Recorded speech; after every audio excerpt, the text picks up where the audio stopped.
Yes, today I hope to teach you some things that you never knew about London, the greatest city in the world. There's so many hidden gems, there's so many things hiding in plain sight that people walk past every single day, but they don't know the history behind it. So hopefully I can teach you something cool today. The first thing I'm gonna tell you, and so many people make this mistake, is this is not London Bridge. Look at it. This is not London Bridge, this is Tower Bridge. You can see it has two towers. This is Tower Bridge. London Bridge is over there. It's just a bridge. There's nothing special about London Bridge. Tower Bridge, London Bridge, okay? We are just getting started, but behind me here is the Tower of London. Very, very famous. But you can see here, they have information back to the 1700s. And let me tell you, that is new compared to some of the stuff we're going to see today. There's so much old stuff in London that people have no idea about. Just imagine 400, 500, 1,000 years ago, people walking down here.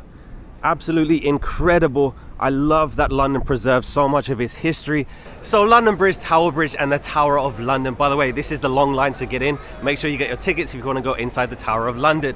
They're too well known for me. Today it's all about the obscure stuff, the stuff that people have no idea about. If you clicked on this video hoping to see some of the most famous sites in London, then click out now. No, actually don't. Stay, because it's going to be interesting. We're going to see some of the stuff today that is not famous at all, but is so interesting, it's so fascinating. London is definitely the greatest city in the whole world, in my opinion. There's so much history here. Our journey is just getting started, but here's a perfect example, not KFC.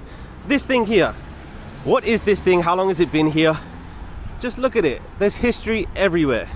Churches. Now churches, I love and hate churches. I've seen so many of them, but this one, founded 675 AD. That is absolutely crazy. Almost 1,500 years old. Here is a great British pub. I'm going to tell you a story about pubs in London later, but they're always so cool. So right now I'm standing on Pudding Lane.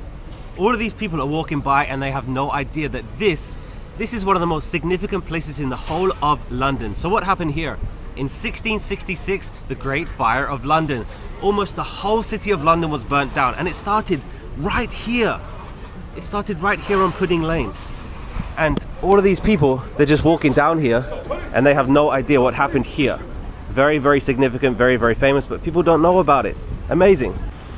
Fun fact about that building right there, my dad's working up there right now. I'm gonna go meet him later for lunch, but my dad's up there.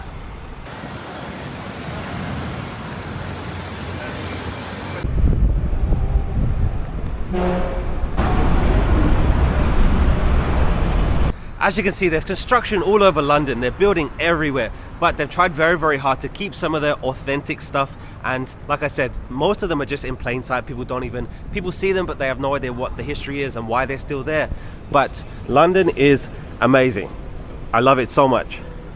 So I have a route that we're going to take through London today, and all of the stuff we've seen so far is literally the things that I've seen between the train station and where we're going. For example, this street, this is King William Street, and this street is 200 years old. A 200-year-old street, and look at it, it's amazing. You can see here local history. The street was built 1829 to 1835. Wow. London Underground, we're going to talk about that later because there's so much to say, but let's go and see the first thing that I plan to see.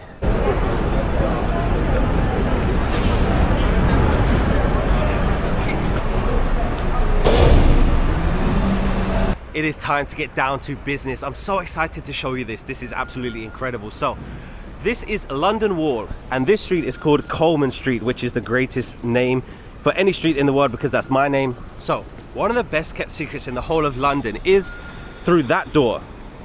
Look at it. It looks like an unassuming door, nothing special. All of these people walking by have no idea that you can push that door. So let's push that door and see what we find.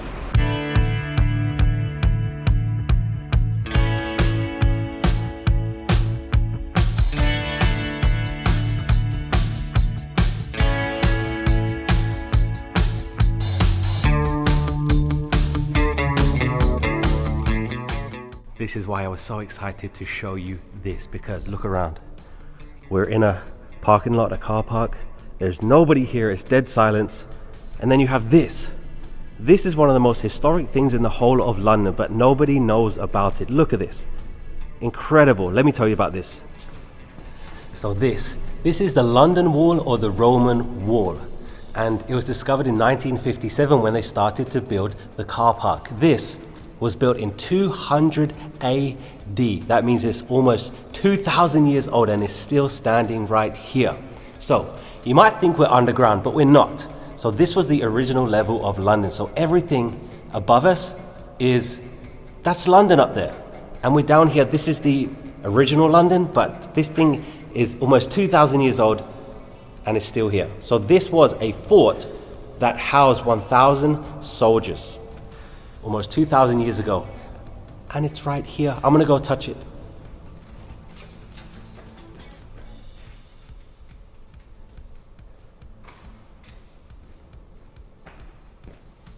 Nobody knows about it. It's dead silence in here. There's not a single person here. Where's all the tourists? This is the kind of stuff you want to see. Wow. So around London, there are various spots that you can see parts of the Roman wall that still stand.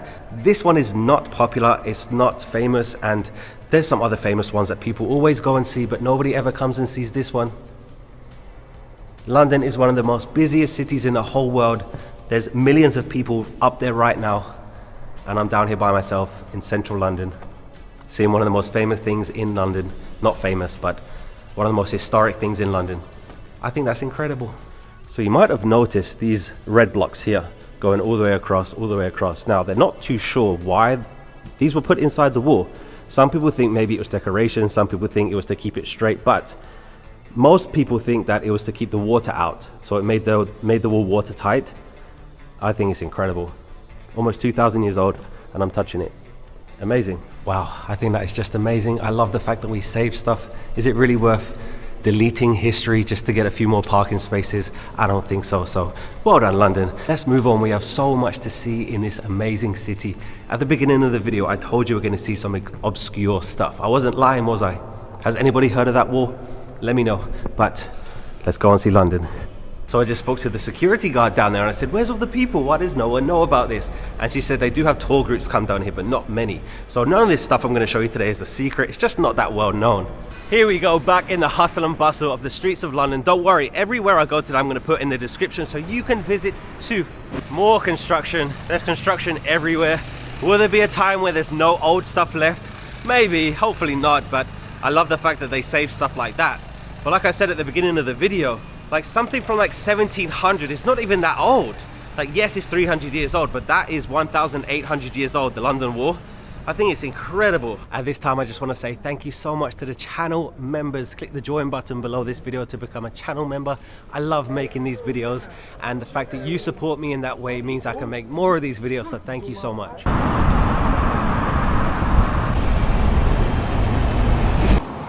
Look at all these bikes. This is the longest line I've ever seen for sandwiches. All of these people are waiting for a sandwich. See, just walking down the street, you see stuff like this. So there was a hospital here, 1835, but on the other side of the wall, there's something even older. Destroyed by a fire, 1771, incredible. That is one of the most famous things in London. Everybody knows St. Paul's Cathedral, so it's too famous for us. Let me show you the best view. Look at that. Wow. By the way, this is Cannon Alley.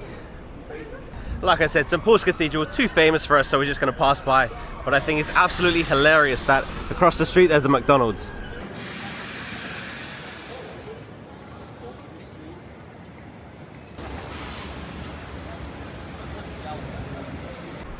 So you can go inside and they do have a regular church service. It's absolutely massive. I just got to go touch it. St. Paul's Cathedral. Let's touch it, let's touch it. There you go, St. Paul's Cathedral. So, just down this street here, down there is a pub that William Shakespeare used to drink at. And talking of Shakespeare, let me show you something. We're gonna go that way, but I think it's just incredible that next to St. Paul's Cathedral you can get Chinese food. Who knew?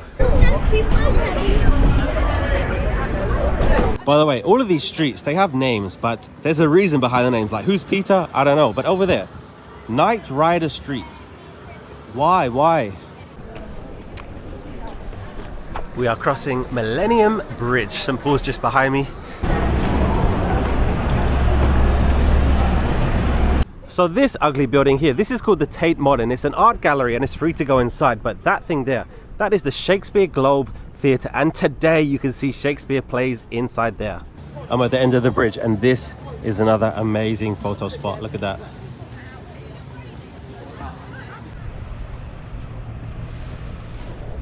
We are going to skip the Shakespeare Globe Theatre and the Tate Modern. They are too famous for us. Let's go and see something unknown. So right there is the Tate Modern, but if we just go around this corner, let me show you something so unique.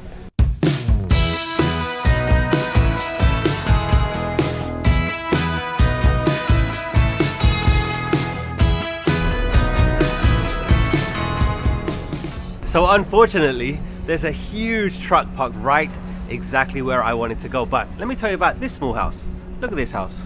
So you can see the tall buildings, and then this small house survived. Is this the luckiest house in London? So right now I'm on Hopton Street. That is 67 Hopton Street. So the story goes that they wanted to develop this area because it was becoming very desirable. But this person decided not to sell their house to developers, so it still stands here today. It's now a protected building, so it can't be knocked down. So you can see there's construction going on right now, but they cannot touch this house.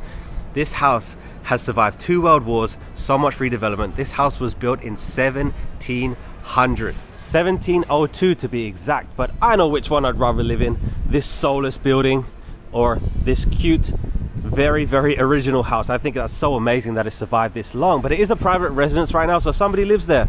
Somebody lives in maybe the most unique house in the whole of London. It's just incredible. I don't want to get too close just to respect the homeowners, but you might notice there is a window missing here. So at one time the government decided to bring in a window tax, so people decided to board up their windows so they would pay less tax. That is what you call daylight robbery. But like I said, people are walking past this house. They have no idea that this house is over 300 years old. Maybe they don't care, maybe they don't notice it, but I think that's really cool. Wow. Very original. 1702. Construction here, but they're all going to look exactly the same. They're all going to look like that, boring and soulless. They don't build houses like that anymore, especially in London, which is really sad.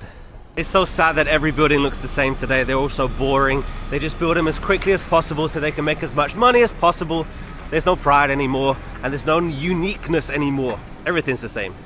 London Blackfriars train station. Let's keep walking.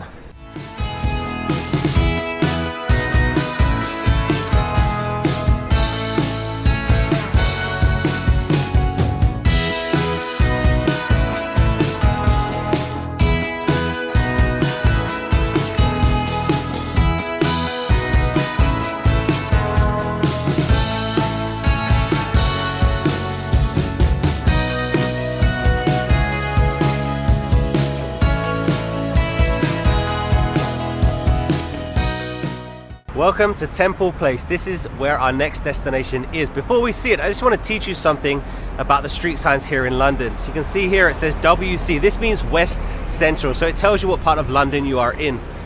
So I've said a few times that a lot of the things we're going to see today are hidden in plain sight.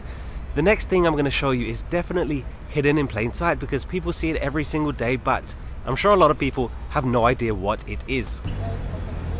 So there's a lot of construction here, so I hope it's not too loud. Picture this, it's 1874, you just finished a meeting, you want to get home, but you cannot find a cab. It's pouring with rain, there's no cabs anywhere, so you end up walking home. That's what happened to Captain George Armstrong, and he decided to build these. This is a Cabmans Shelter. There was 61 built in the whole of London, and there's only 13 left today. The reason that Captain George Armstrong could not find a cab was because all of the cab drivers were taking shelter inside the pubs, and there was nobody to take him home, so he decided to talk to his rich friends, and they made the Cabmans Shelter Trust, and they built those. So this gave the cab drivers somewhere to relax, somewhere to get food and drink and shelter from the bad weather, so people knew where to go to get a cab. Where do you think they built the first ever Cabman's Shelter? It was outside Captain George Armstrong's house. Imagine that. You step outside your house and then there's a taxi waiting for you right there whenever you need it. He wanted it, so he did it. So remember, we're talking about the 1870s. So when I say cabs, I mean horse-drawn cabs. Horses. So the cab drivers would tie their horses on the side of the shelter so nobody stole it and they didn't run away. 1835, Joseph Hansen designed the hansom cabs. Yes, the horse-drawn cabs. And in 1860, there was 4,600 around London. They only stopped being used in 1947. Let's take a look at the shelter. So like I said, this is the Cabmans Shelter on Temple Place. This is not the original one, but there's a plaque over here and it says the Cabmans Shelter Fund. Those are the people that got together and built these shelters to give the horse-drawn cab drivers somewhere to relax, get some food and get some shelter. So what do you think this is for? This is to tie up horses. So horses would have been tied up here so the cab drivers can go inside and get some refreshments and relax a little bit.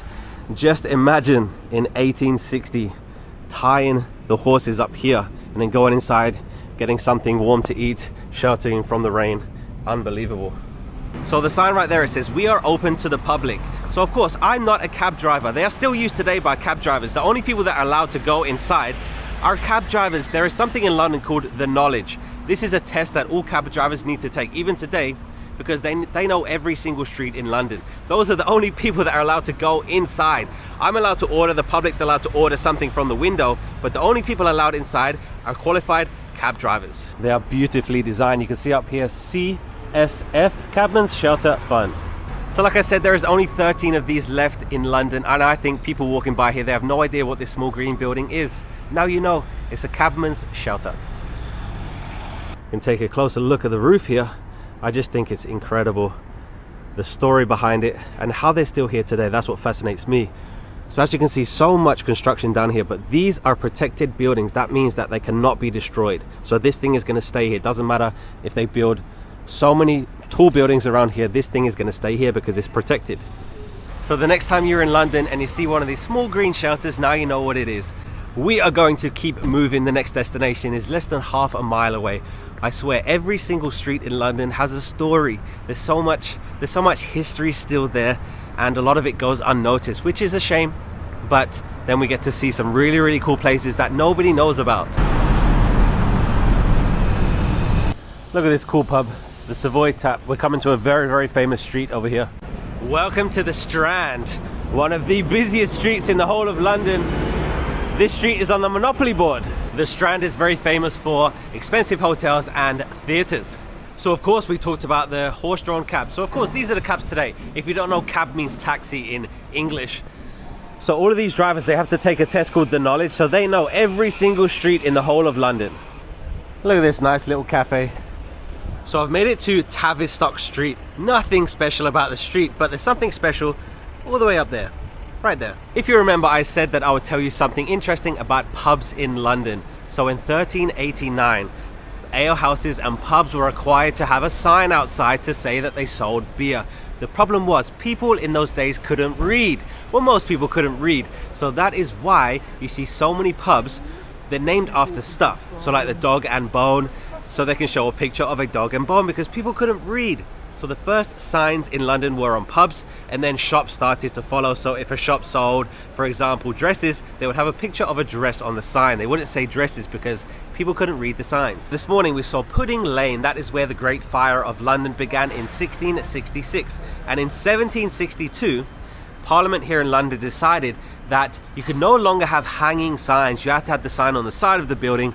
So you can see over there it says Tavistock, it's on the building, and there's another one there too. But there's something very interesting about that one up there. In the late 18th century, they decided to be more organized. Every street got a name and every building got a number. So that is why houses have numbers today, because they had to be more organized.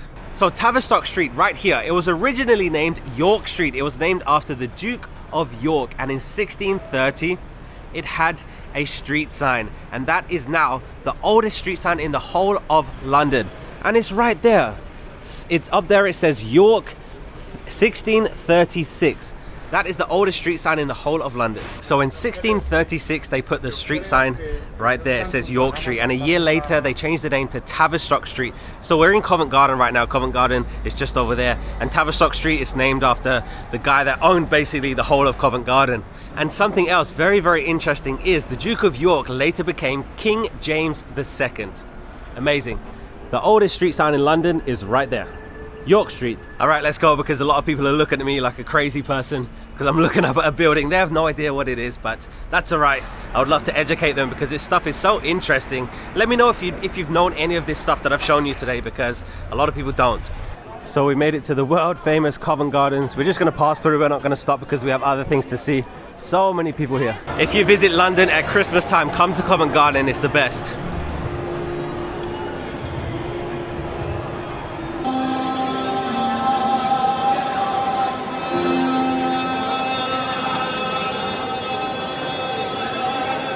Covent Garden is cool, but it's very, very touristy. Too famous for us. Let's keep going.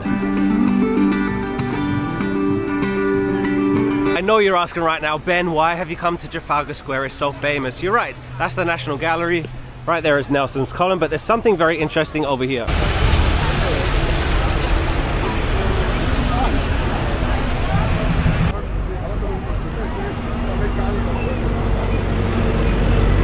So Trafalgar Square is over there. If you cross the street, I'm on the roundabout here.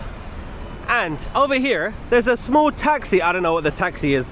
We're looking at the statue that is King Charles I. So the first interesting thing about the Charles I statue, this is the center of London.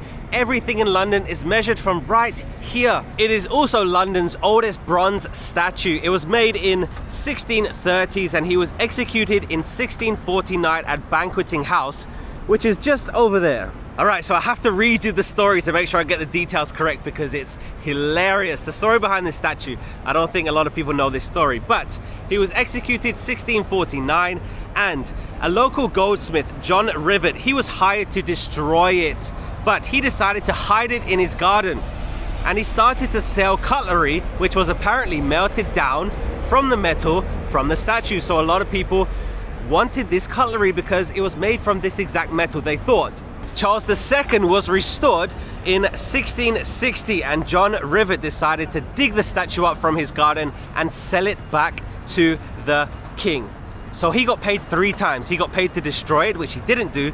He got paid for the cutlery, which he said was made from the metal from the statue, which it wasn't. And then he got paid for selling the statues. He got paid 3 times for the same job.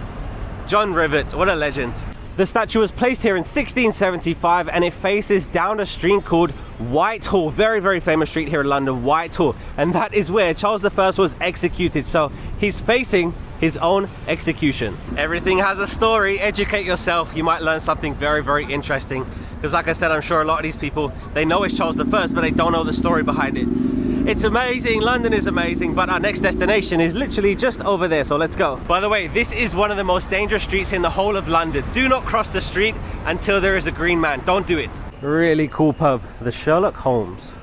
So just behind me, you can see the flags there. This is Benjamin Franklin House. Between 1757 and 1775, Benjamin Franklin actually lived here in London. He was kind of like the ambassador for the early American colonies. Now it's a museum, but there's a very interesting story of what they found in the basement. So in the 1990s, they decided to make this building into the Benjamin Franklin House Museum. And they started to dig up the basement and they found some bones. They found 1,200 human and animal bones dating from the time that Benjamin Franklin lived here. So of course the first person they looked at was him. So after doing some more research, they realized a man called William Hewson. He was a friend of Benjamin Franklin and he had a workshop or an office here because he ran an anatomy school.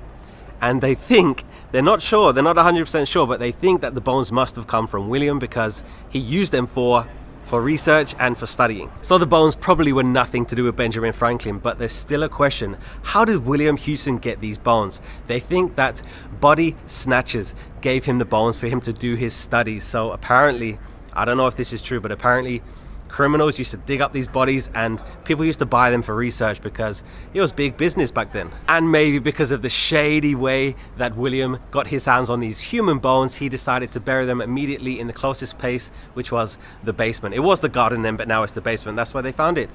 There it is. Benjamin Franklin actually lived right here. He walked down this street and he lived right here, almost 20 years. I think that is just incredible. Benjamin Franklin, one of the founding fathers of the United States of America. This was his front door. He was standing right here. I think that's incredible. So there is a sign here. It says Benjamin Franklin lived here 1706 to 1790. I think this is the dates that he owned this house. So I think the dates that I saw online, 1757 to 1775, that's when he was actually here, but I think he owned it the whole time. So there you go. I think that's really cool. A little bit of American history here in the center of London. Amazing. So you can actually go inside the museum. I guess scan this QR code to find out, but there you go. Piece of history. The houses down here are just so cool. They are very, very expensive. A lot of them offices. Some people still live here, but they're all very old. They're very cool.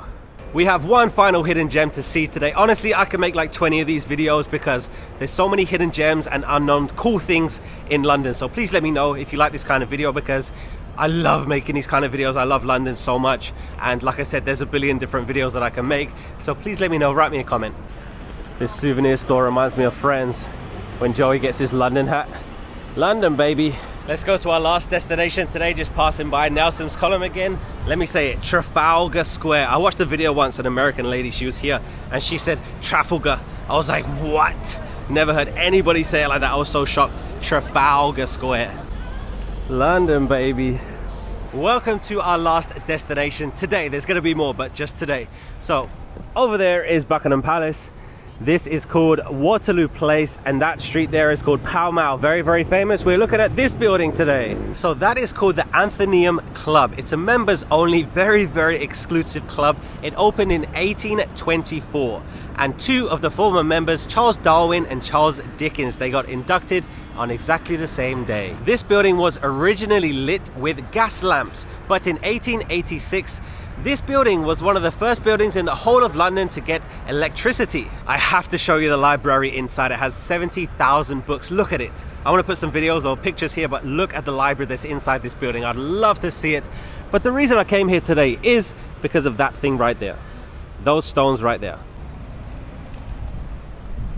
So the stones that I'm standing on right now, they're very, very significant. They're called mountain blocks, and they were used to get on and off of horses. But these ones are extra special because look, they were put here under the request of the Duke of Wellington in 1830. So the only reason these are here is because the Duke of Wellington needed them to get on and off his horse, because he was in his 50s when he was a member here and he wasn't as fit as he used to be. So he used these exact steps, mounting blocks, to get on and off his horse. The Duke of Wellington was standing right here where I am. Amazing history.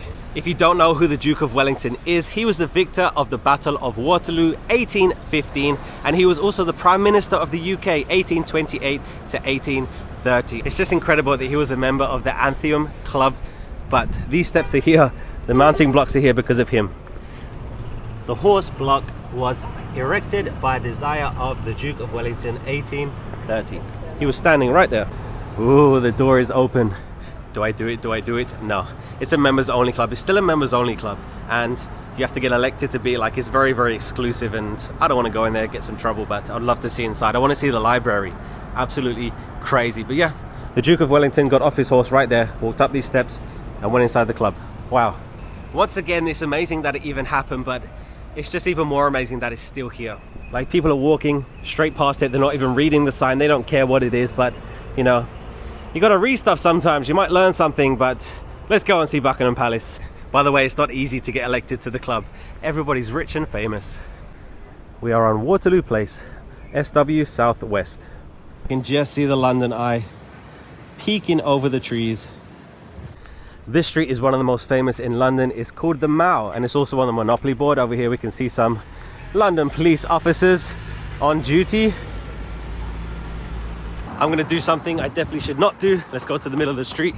So if you go that way, you're gonna get to Buckingham Palace. If you go that way, you get back to Trafalgar Square. It's around 1 mile. Let's go to Buckingham Palace.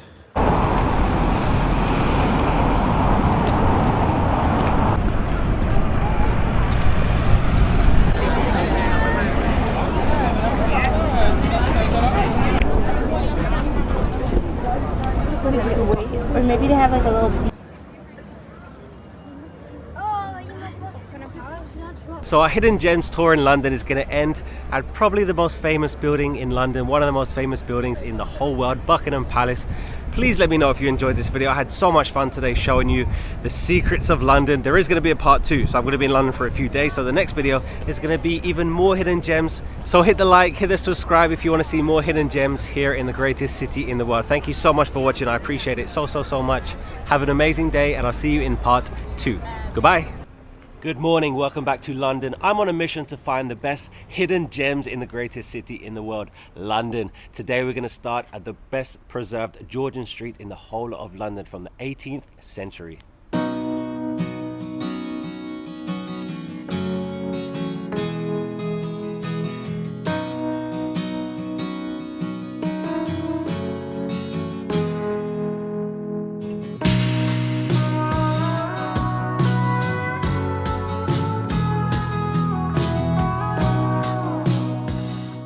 Right now I'm in the northwest area of London, and this is the busy Highgate Road. Very busy, very bustling, but here is a hidden gem called Little Green Street. These houses, they were built in 1780s and they are absolutely beautiful. Just to put that into perspective, the United States of America as we know it today was established in 1776. So this street is as old as the United States of America. I think that's absolutely mind-blowing. So these buildings were originally shops, they were stores, and of course these were the shop windows. So the evidence in history that we know, some of the stuff that was sold here, mouse traps and also ribbons. I just love how the windows come out of the building just a little bit, so of course the goods will be displayed in the window. Kind of reminds me of Harry Potter or something like that, Willy Wonka. But you can see, you really step back in time when you come to Little Green Street, cobbled street and beautiful houses. This street is tiny. There's only 8 houses this side and 2 houses this side. That's it. But this is the best preserved Georgian street in the whole of London. It's such a hidden gem. Amazing place to come and take pictures here because look at it. You really step back in time.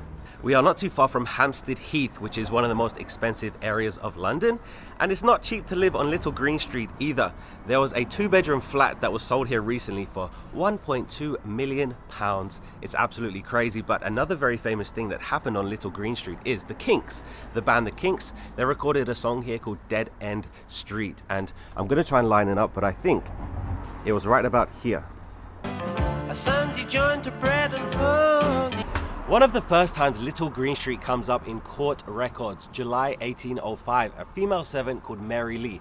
She was arrested for larceny, which is theft, and apparently she stole around 40 shillings worth of stuff, which is today's money around 220 US dollars. Amazing piece of history right here.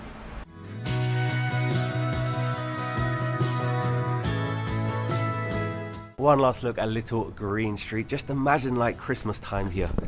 The whole street decorated, snow falling. Wow, and imagine what it was like walking down here in 1870. Incredible.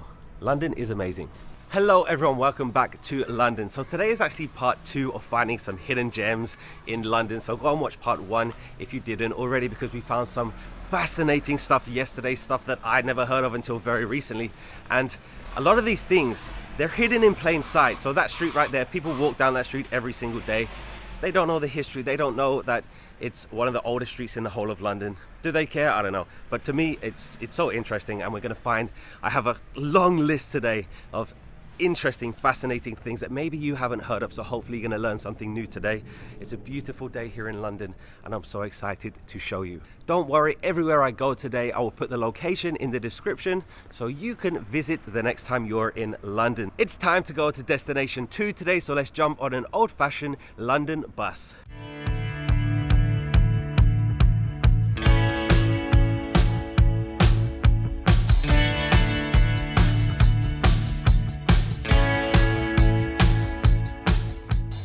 This is King's Cross railway station, very famous, too famous for us, but inside is something very interesting, so let me show you. This is one of the biggest train stations in the whole of London. There's so many platforms, it's huge, so many people waiting for their trains.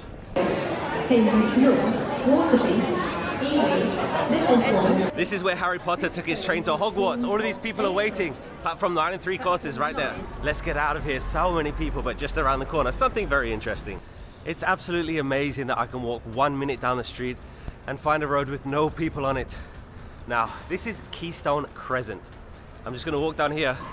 Tell me, what do you notice? Anything stand out? Does anything look different? Yeah, blue house. Welcome to the oldest crescent in Europe, and it might be the oldest crescent in the whole world. This is Keystone Crescent, and it was built in 1846, and it was originally called Caledonian Crescent, because just over there is Caledonian Road. But they had to change the name in the early 1900s because it had a bad reputation for prostitution. Imagine what was going on here 100 years ago. By 1851, 76 families lived in 22 houses, a total of 240 people. That averages 11 people in each of these houses. Absolutely incredible, historic, very, very historic. So of course, just down the street is King's Cross Railway Station. In the early 1990s, the Channel Tunnel was being constructed and they wanted a new station, and the idea was to build it next to King's Cross Railway Station. That means that Keystone Crescent needed to be destroyed, but the locals got together and they rescued it. So it's still standing here today. A man named Robert Stuckey is responsible for building the Crescent, and he lived right here. That blue door is 2A and that red door is 2. When he died, his family members were looking through his stuff in number 2A, and under his bed they found some documents, a lot of paperwork, and they realized that he was living a double life. He had 2 wives, he had 7 children with each wife, so he had 14 children. And still to this day, they still don't know if each wife knew about each other, but there you go, double life. One thing that's obvious straight away is it's so quiet. Literally, if you walk 1 minute that way, there's thousands of people. This Caledonian Road is so busy. What about the blue house? As you can see, every single house pretty much looks the same, apart from this blue house. So the story goes that the homeowner painted it, and there's nothing anyone could do about it. People weren't happy about it, but they do whatever they want with their own house. I would rather live in the blue house. Look at it. It's pretty cool. So this street is 180 years old. It's incredible. London always amazes me that there's historic stuff like this still around. Amazing. Keystone Crescent. I didn't even notice that there's a sign here. So all of the information about Keystone Crescent, amazing, got the dates here. I didn't realize that this road is older than King's Cross Railway Station. Amazing. The station's literally 1 minute down there. Incredible. So here's the station right here. This is St Pancras, and then here's King's Cross, and then the Crescent is just over here. Incredible. So this was here before the station. Wow. And one last thing, it says here, do not sit on the steps. People live here. It's just a regular residential street, so please respect the people. I love these kind of London streets. Super wide streets, high houses, 4-story houses, some of them.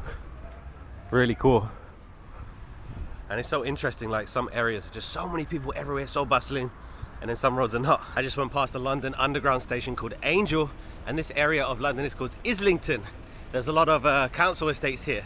You don't want to be there at night. We're almost at our next destination. Let me show you a council estate in London. So there is 1, 2, 3, 4, 5, 6. There's around, I don't know, 50 families living in just in this one here. You can see it's not the most beautiful places. And like I said, they are not nice places to be at night because a lot of bad stuff happens. Not very beautiful. So if you don't know what a council house means, it means it's owned by the council, and then the people here, they pay the council to live there. So they're not privately owned, so nobody owns it. Well, the council owns it, but a person doesn't own it. So not nice. You can immediately tell the difference because you look at something like that, and then literally across the street, brand new apartments, and these will probably go for like, I don't even know, like $400,000, £400,000 probably, and then literally across the street is council apartment. It's funny. Very, very different. People living here, they have very, very different lives. We have made it to our next destination. This is Shepherdess Walk. So shepherd is the man, shepherdess is the woman. And something, when I saw it online, I was like, no, there's no way this is still here. But it is, and I can't wait to show it. Like, I'm so excited to show you this one because it's so unique, and I guess nobody knows about it. It's not very well known, and you might miss it. First of all, the houses down here, very, very, very nice. Again, it's going to be very, very expensive to live on this street. It's funny that every single house looks the same. So they literally just build them, but they build them well, so they last a long time. So these have been standing here for a long, long, long time. But just down here is something very, very interesting. So how did Shepherdess Walk get its name? Of course, it's something to do with shepherds and sheep. But what's the story? So, of course, just like any other city, London began as a small settlement, and it expands, and they start building out and out and out, and that's how you get a big city. London is no different. So this was countryside at one time. So central London is over there, and of course they started to build out when they started to need more space. So this was at one time countryside. So there is something very interesting between these two houses over here. So the story goes that shepherd and shepherdesses, they needed somewhere to walk with their sheep to get to market. So the market's over there, around a mile over there, and they needed a shortcut to get there. So instead of walking all the way around the houses, they wanted to save time. So I'm going to pan the camera on. Let me know if you see it.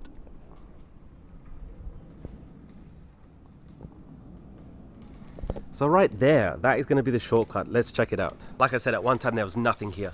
So the shepherd and shepherdesses would walk with their sheep down here, and they would go to market. So when they started to build the houses, they wanted to build a shortcut, and this was it. So let's check it out.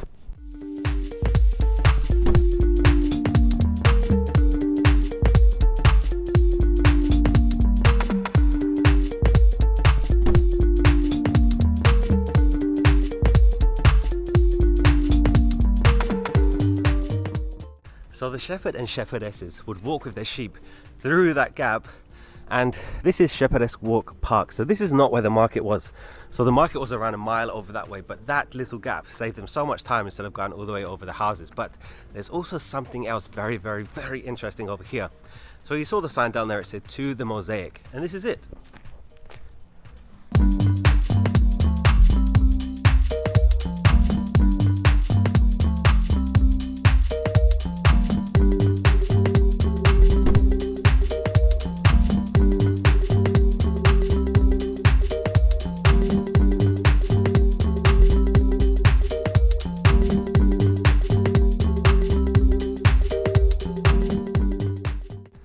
So this beautiful mosaic, it shows life in Hackney, and it also shows the 4 seasons. So spring, summer, winter and autumn. And of course, it has some sheeps over here.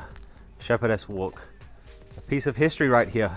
So this mosaic was designed by a lady called Tessa Hunkin. She's right here. She had a team of around 150 volunteers that made this mosaic. And a lot of those people suffered with substance abuse. So I guess this gave them something to focus on, which is amazing. And then the floor mosaics were added later on, but this is amazing. I don't know if a lot of people know about this, but let me show you the walkway one more time. Amazing. So sheep would literally walk straight through here instead of going all the way around the houses. They would go to Smithfield Market, which is, like I said, a mile that way, but piece of history right there. They could have just filled that in, but they left it there. Amazing. So like I said, at one time this was the outskirts of London. It was countryside, and in the 18th century there was a pub here called the Shepherd and Shepherdesses, and this is where Londoners came for a day in the countryside to get away from the busy city. Well, now it's the busy city in itself because this is not the countryside, but it used to be. Pretty cool, huh? Let's take a walk. We're gonna take another bus. I hope you're enjoying these videos. Like I said, this is the second one. Go and check out the first one. I could literally make 20 of these videos. There's so many hidden gems and secrets and historic things in London, and I love seeing them, and I love making these videos for you. So please let me know if you enjoy them. Write me a comment, hit the subscribe if you want to see more. Thank you so much for channel members for supporting me in that way, so I can make so many more of these videos because I enjoy it so much, and I hope you are too. That's a cool looking pub, the Wenlock Arms. So right here, you might see it says free house. That means that anybody can go in there. So some pubs you need to be a member to go inside, but a free house means anybody's welcome. That's really cool. Wenlock Arms. So I said in yesterday's video that pubs were the first buildings in London to have signs, and back in those days most people couldn't read, so they couldn't say pub or beer, so they had to show pictures of things. So that's why pubs today, they're called like the Queen's Head or like Dog and Bone, like something like that, so they can show a picture, because people couldn't read. Look at that. That is some serious barbed wire. Wow. So over there is a primary school, and all the kids will live on this estate here.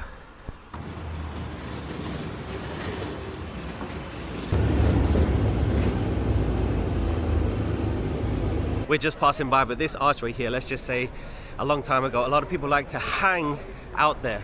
But this is St. Paul's Cathedral. It is massive. Of course, one of the most famous things in London, so many people here. You can go inside, they have a church service, but it is huge. Incredible. And it has one of the biggest domes in the world. Now I'm right in the center of London, and it's so busy, there's people everywhere. It helps that the weather's good today. But just down the street is something very interesting. From this angle you can really see the scale of St. Paul's. It's so big. It is huge. Imagine what it takes to build something like that. Wow. Why is it called Old Fish Street Hill? No idea, but there is a reason.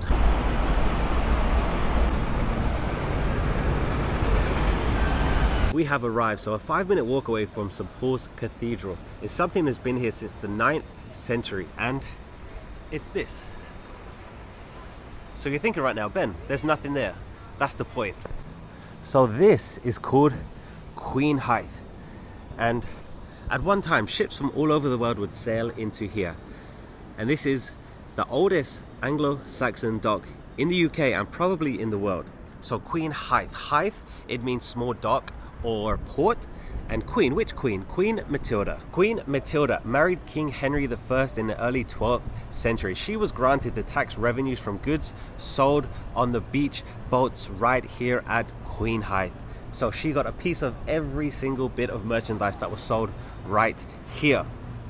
Incredible. 2014, a beautiful 30-meter mosaic was put here to show 2,000 years of history in London, starting from the Romans right up until the Blitz, World War II, and the Millennium Bridge. The River Thames runs through the middle of the mosaic, and fragments were found in the river, and they were put in the correct time zone on the mosaic. So some of the stuff you see inside the wall, they found it and they put it to that time. So for example, some Tudor pottery is in the Tudor section. You could say that right here is the birthplace of modern London, as Alfred the Great re-established the city of London in 886 after it was abandoned by the Romans. One of my favorite things about the mosaic is William Shakespeare is looking across the river to the Shakespeare Globe Theatre, where you can still see Shakespeare's plays today. There is some information here if you want to read it when you visit, but one more thing I want to point out is over here, these are called barge beds. So the boats would come in and then the barge beds will keep the boats steady so they can sell their merchandise. But this space has been here since the 9th century. There you go, another piece of history for you to come and see when you visit London next time. We're going to head to our next destination. Let's walk along the River Thames.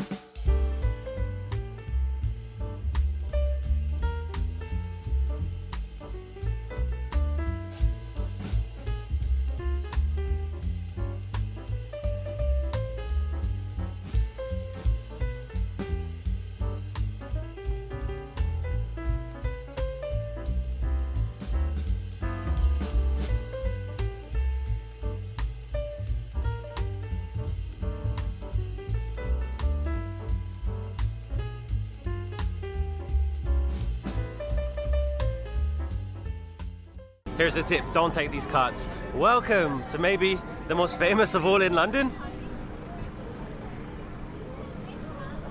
So first of all, Big Ben is the name of the clock. The tower is called Elizabeth Tower, and of course it's connected to the Houses of Parliament. And it's gold. There's people absolutely everywhere. It's so busy. So 2 tips I'm going to give you. 1, never ever walk out in the street unless it's a green light. Never do that. And 2, don't walk in the bike lane because the bike will hit you. Just down here there's a bike lane that crosses the bridge, and people get hit every single day. So be careful. So many people everywhere.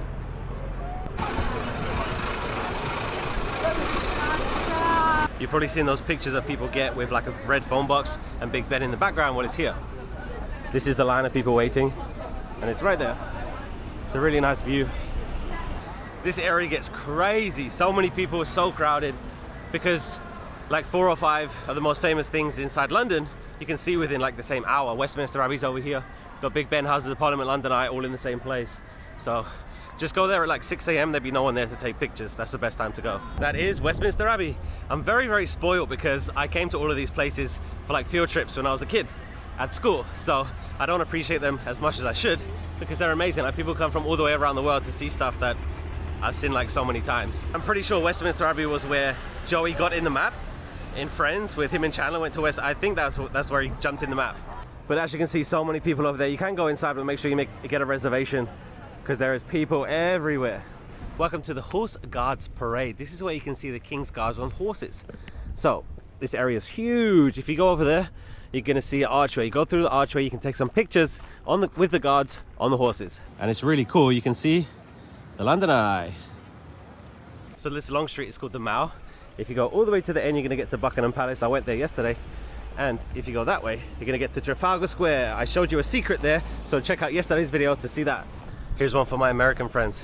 We call this a ice cream van, no ice cream truck. We are almost at our next destination, but we have to pass through Piccadilly Circus.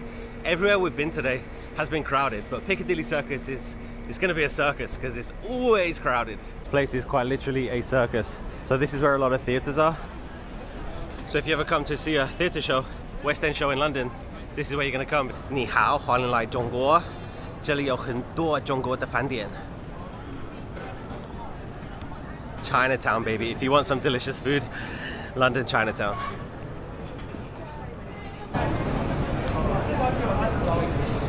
我喜欢来这里说中文。中国人说哇，外国人说中文。So many delicious Chinese restaurants. They have Chinese supermarkets, Chinese casinos, Chinese banks. Everything is aimed at the Chinese people living here. It's so cool. Even like the street cleaners, they're going to be Chinese. It's amazing. You can see even the street signs here would have English and Hanzi and Chinese. Wow, I've been walking a lot today, so much more than yesterday. Anyway, so we're in Soho now. Over there is Soho Square, and there's a park in the middle, so it goes all the way around. But today we've come to see this building. So this building in the corner of Soho Square, it was built in the 18th century and it's been home to a few barons, members of parliament, but in 1861 it became the House of Charity. And you can see the wording up there, it says House of Charity. This was set up by a physician, Dr. Henry Monroe, as a place for homeless people in Victorian London to be looked after. Inside is a beautiful chapel, and they hoped that it would encourage the people staying there to live a more Christian life. So I know what you're thinking, Ben, who cares about an old homeless shelter, basically? There's something very interesting that's still here. So yes, you can admire the building, you can see House of Charity up there, but this is still here. So this is called a penny chute, and it encouraged people walking by to put some coins in there, and all of the money went to obviously helping the people that were staying here. And it's still used today. You can put money in there. Today this building is used as a members club. It's called the House of St. Barnabas, and there's a bar in there, and of course they do events and stuff, and all the money goes to helping people still today. So if you ever stop by the Soho Square, drop some pennies in the penny chute. I think it's incredible. So it's still helping the homeless of London today. Amazing, huh? So many people are in this square right now, so many people walking by there. Maybe they see the penny chute, they just think that it's not used anymore. Maybe they don't know it's a penny chute, but amazing history. So right by the door, there is a sign here. So it says supporting London's homeless back into work. So they're still doing charity work. It's still a members club, and all the proceeds go to helping the homeless in London. I think it's amazing that it's still here today, it's still used today, and it was all started by one man. So Dr. Monroe, he helped so many homeless people here in London, and is still helping people today. We have one more destination to go to today, so let's take a walk. Let's walk through Soho Square Gardens. There are so many people in the park today enjoying the nice weather because we don't have too much of that, so we got to enjoy it.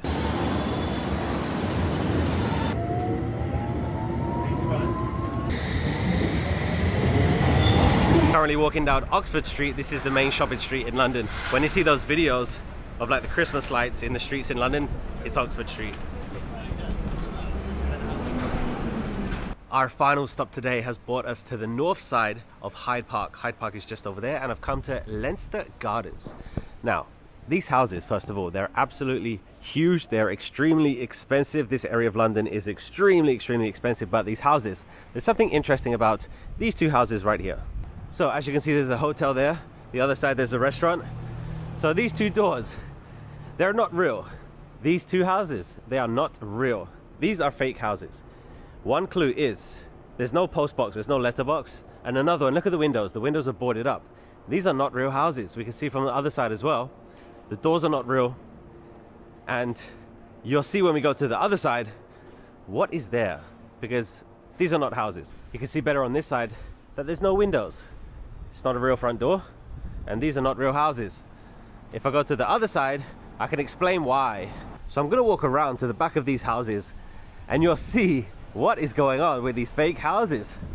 So the story is, this street was laid out in 1855, but they immediately had a problem because 1863, they built some train tracks underneath the street. So on the back of these houses, this street is called Porchester Terrace. And they needed to fill this space because they had a train track there. So can they just have an empty gap between the houses? So somebody had a genius idea to put some fake houses in there. The closest underground station is Bayswater Station, and it's just down the street over there. And the tracks run right through the middle of the street. Does anybody want to live directly above the train track? I don't, because that's going to be loud. So they decided to do this. As you can see, there's nothing behind the fake wall, which is the front of the house. So that is 1.5 meters thick, and there's nothing there. So this was a very Victorian method because they just decided to build the track and deal with the problems later. And now this is the problem. It's probably going to be like this forever, to be honest, because there's no way of fixing this unless you take the track away, because you can't build a house on top of there. So why didn't they just close it off? Why is there a big empty, it's a hole in the ground? Why is there still a hole in the ground? Because of course this happened in the 1800s. They still had steam trains then, and you can hear the train. The train still goes there. So they had steam trains, so they needed the ground not to be closed off so the steam could escape, because that's a lot of pressure, that's a lot of heat. So that's why they didn't just close it off. So if you take the Circle and District line on the London Underground, you are going underneath somebody's house. Amazing, huh?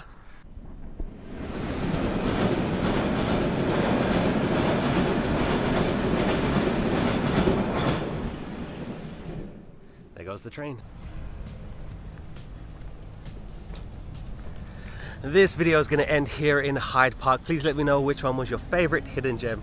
I had so much fun making these videos. Like I said, this is part 2. Go and watch the other video to see some more secrets about London. There's so much to see, so much to do. Such a historic place, the greatest city in the world. Thank you so much for watching. Hit the like, hit the subscribe, and I'll see you in the next adventure, wherever it could be. There's a whole world out there. I'm going to go and see it. Hit subscribe if you want to see it with me. See you next time. Goodbye.